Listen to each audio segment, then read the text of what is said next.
All right, as Human Rights Month draws to a close in South Africa, the issue of human rights abuses continue to be one of the biggest issues Africa has to deal with. It's estimated that there are around 4.5 million refugees on the continent, and South Sudan is currently the worst affected, with about 63,000 people fleeing the country every month. Many escape to Kenya's Kakuma Refugee camp, which is run by the UNHCR. Leanne is currently there in Kenya, in northern Kenya to be precise, and she joins us now live via Skype. Let us just say good morning to her. There might be a little bit of a delay, of course, and let's hear if she's able to hear me. Leanne, good morning. Most enlightening journeys that I think I've ever been on in my life. As I speak to you right now, I am in Kenya. I'm in the UN compound. We were in the refugee camp this morning, to be precise, at the Kakuma refugee camp that is in one of the most northern tips of Kenya, and that is just something I must say that is absolutely incredible. This Kakuma is the third largest refugee camp in the world, and it's run by the UNHCR. And what we've been doing is visiting a number of the refugees. We've been finding out what life has been like for them.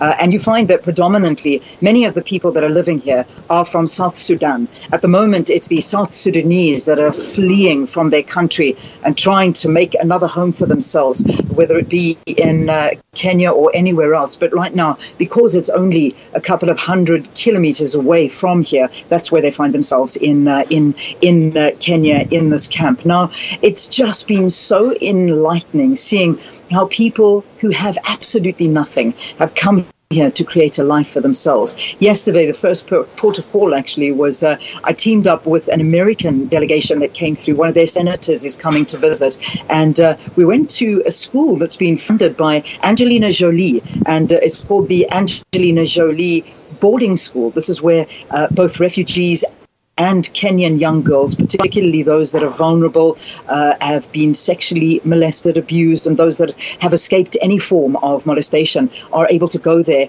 and get an education. And I must say, it was really wonderful to be there. Then we went off into the camp, and as difficult as life is, and believe me, they have absolutely nothing there. There seems to be this uplifting way of life there, where people are just trying to find hope where there is no hope.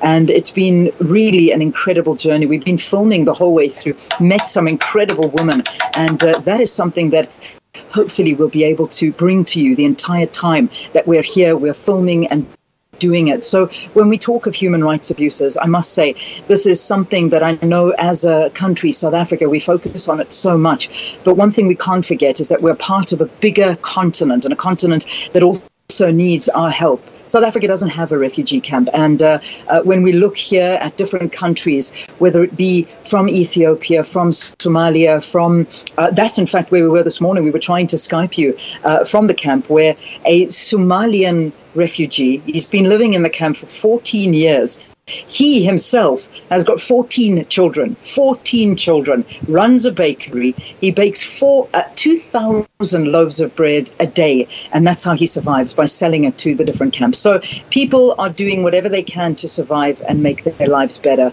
So thank you for calling in. And as I stand, well, let me just try and show you just a little bit as I kind of wrap up from the compound. This is the compound that I'm in right now, and very basic but very nice. There's our UN vehicle that's taking us around wherever we go. This is the compound that you come and you have your breakfast. And as I sit here, actually, there's a class taking place. The guys from the refugee, I'm just going to sneak in here. There's a class taking place. These are some of the refugees that have come into the compound, and they are busy having a class there. So you can see all of them coming in here to the refugee camp. And this has been absolutely incredible, I must say. I don't want to interrupt them too much, because this is their work and their day-to-day activity. So hopefully tomorrow we'll be able to come to you and get some signal from the camp and then update you. But I am sending you lots of photographs. And one thing I can say is that the women here are just unbelievable, Palessa. It is the women that have escaped with their children, the women that are baking, they're looking after their children, they're learning to make baskets. I've met some of the most incredible women that are giving hope to anyone. So I just think today is going to be another journey where hopefully I'll be able to fill you in on some of the other adventures. So from me here in Kenya. All right, thank you very much, Leanne, for sharing with us some of those experiences. We look forward to hearing more when you actually return into the studio in Auckland Park, Johannesburg.